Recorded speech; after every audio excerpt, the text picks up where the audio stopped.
There's a strange comfort in being home alone, isn't there? The house is yours. Every creak, every groan of the floorboards, every hum of the refrigerator is a familiar sound. It's a symphony you know by heart.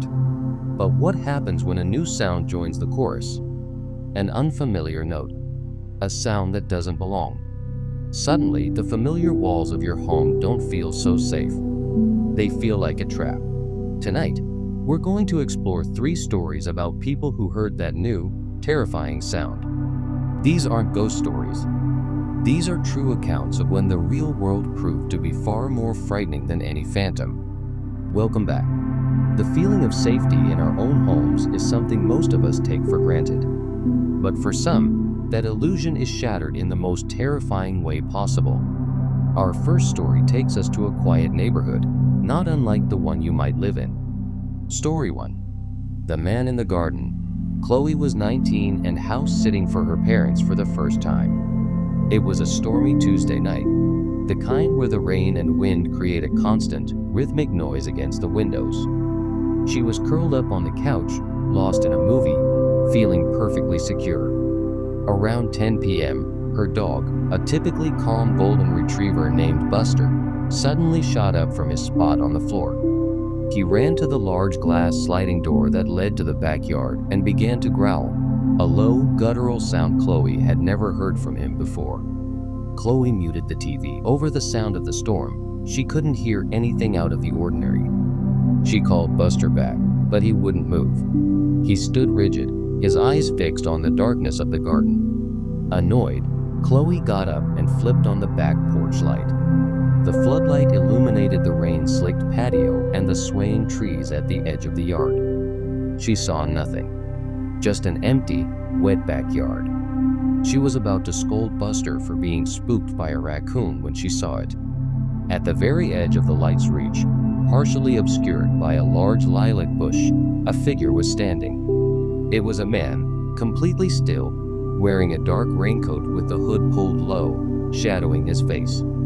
He wasn't moving. He was just standing there, in the pouring rain, staring at the house. Every horror movie Chloe had ever seen flashed through her mind. This wasn't a movie. This was real. Her heart hammered against her ribs. She froze, her eyes locked on the figure. Buster's growling intensified. The man didn't move a muscle. It was as if he wanted to be seen. This was a true Home Alone horror scenario unfolding before her very eyes. Chloe's first instinct was to grab her phone. With trembling hands, she backed away from the door, keeping her eyes on the man.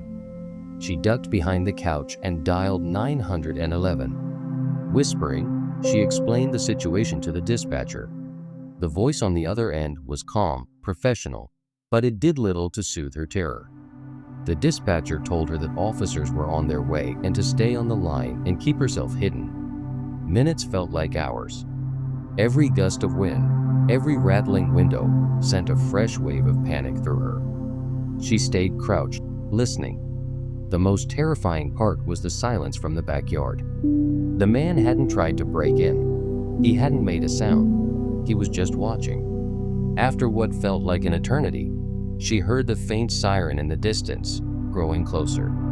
Just as the flashing blue and red lights washed over the front of the house, Chloe dared to peek over the couch again. The man was gone. The police arrived and did a full sweep of the property. They found footprints in the mud under the lilac bush, deep impressions from heavy boots. But there was no sign of forced entry, nothing stolen, and no trace of the man himself. He had simply vanished into the stormy night. The police report would officially list it as a suspicious person, but for Chloe, it was a profound and terrifying unexplained encounter. 3. She never stayed alone in that house again. The silence of a quiet house was no longer a comfort, but a reminder of the man who stood in the rain, watching and waiting. Story 2. The Upstairs Visitor. Our next account comes from a college student named Liam, who was home for the winter break. His family lived in an old farmhouse that was full of character, and as he knew, full of strange noise. One night, he heard a noise that was different. Liam was in the basement, playing video games. His parents were out for the evening at a holiday party. Around midnight, he paused his game to go upstairs for a snack. As he reached the top of the basement stairs, he stopped. He heard something from the second floor. It was a soft, scraping sound. He initially dismissed it as the old house settling or a branch scraping against the roof. He went to the kitchen, grabbed a drink, and headed back towards the basement. That's when he heard it again. This time, it was clearer. It was the sound of a floorboard creaking in the upstairs hallway, but it wasn't the usual random groan of old wood. It was a single, distinct creak, the kind someone makes when they try to shift their weight quietly. A chill went down Liam's spine. He was positive he was the only one home. He stood frozen at the bottom of the main staircase, listening. Silence. The house was utterly still. He told himself he was imagining things, his mind playing tricks on him in the empty house. But he couldn't shake the feeling. He decided to investigate, grabbing a heavy fireplace poker for protection. Slowly, quietly, he made his way up the stairs. Each step he took seemed deafeningly loud in the silence. He reached the top of the stairs and peered down the dark hallway. All the bedroom doors were closed, just as they should be. Nothing seemed out of place. He was about to laugh at his own paranoia when he noticed it. The door to the small attic, a feature he rarely ever paid attention to at the end of the hall, was slightly ajar. He knew, with absolute certainty, that that door was always kept shut. His father was adamant about it. Liam's heart began to race. He could hear his own breathing, loud in his ears. Against his better judgment, he crept toward the attic door. As he got closer, a faint, foul odor hit him. One, it smelled like stale sweat and damp clothes. He reached the door and gave it a gentle push. It swung open silently into the pitch-black space. He flicked on the hallway light, but it barely penetrated the darkness of the attic. He held up his phone, turning on its flashlight, and swept the beam across the small space. He saw nothing but old boxes and forgotten furniture. He was about to back away, relieved, when his light caught something in the far corner, behind an old dresser. A pair of eyes. For a split second, his brain couldn't process what he was seeing. Then, the eyes blinked. A man was crouched in the corner, huddled in the darkness. He was thin, gaunt, and wearing filthy clothes. He didn't scream. He didn't move. He just stared at Liam with wide, terrified eyes. Liam didn't think. He ran. He flew down the stairs, not even grabbing his keys or wallet, and sprinted out the front door into the freezing night. He ran to a neighbor's house and frantically banged on their door, telling them to call the police. When the police searched the attic, they found a makeshift bed of old blankets, empty food wrappers, and a bucket that was being used as a toilet. The man was gone. He had slipped out a small attic window and onto the roof, disappearing into the night. Police determined he had likely been living in the attic for several days, possibly even weeks, coming down for food and water only when the house was empty. Liam had been sharing his home with a stranger, and he never even knew it. This is one of those true scary stories that reminds you that sometimes the most terrifying monsters are the ones that are real. Story 3. The Silent Caller. Our final story doesn't involve a hidden intruder or a figure in the yard. It's more subtle, and in some ways, even more disturbing. It's about how a simple object can become a source of unimaginable dread. Maya was a young professional who had just moved into her first apartment.